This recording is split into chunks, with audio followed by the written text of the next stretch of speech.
యేసు యెరూషలేము ప్రవేశం, ఆయన బోధలు, విజయం, విమర్శ మరియు ప్రకటన.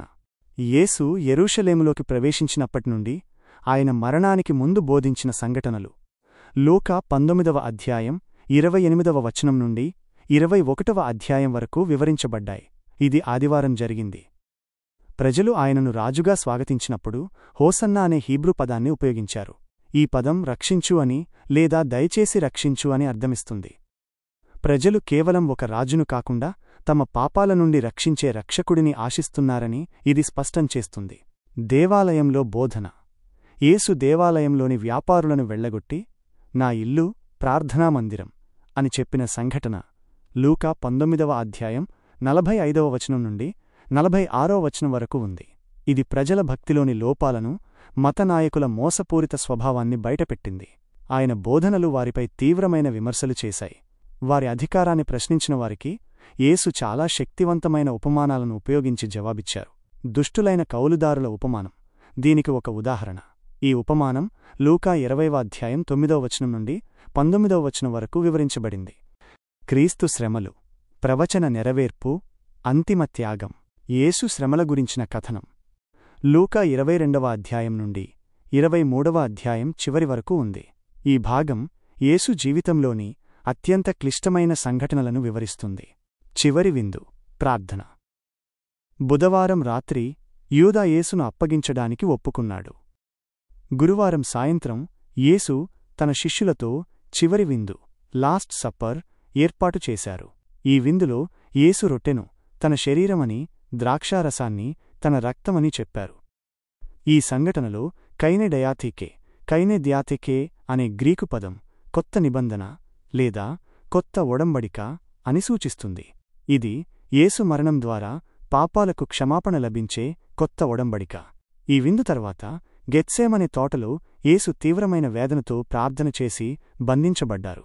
విచారణ, శిలువ.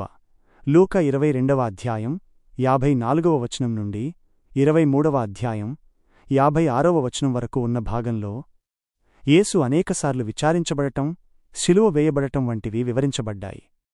పేతురు యేసును ఎరుగనని బొంకిన సంఘటన ఇక్కడ కీలకమైనది. విచారణ తరువాత యేసును శిలువ వేయడానికి పిలాతు అప్పగించాడు. గ్రీకు పదం స్టౌరూ అంటే శిలువపై మరణానికి గురిచేయడం.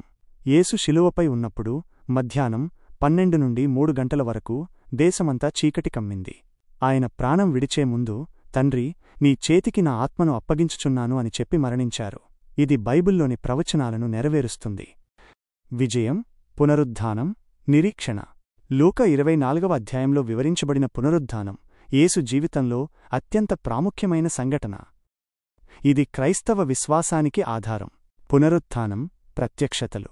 ఆదివారం ఉదయం స్త్రీలు సమాధి దగ్గరకు వెళ్ళినప్పుడు అది ఖాళీగా ఉందని 2 దూతలు కనిపించి యేసు తిరిగి లేచారని చెప్పిన సంఘటన లూకా 24వ అధ్యాయం 1వ వచనం నుండి 12వ వచనం వరకు వివరించబడింది.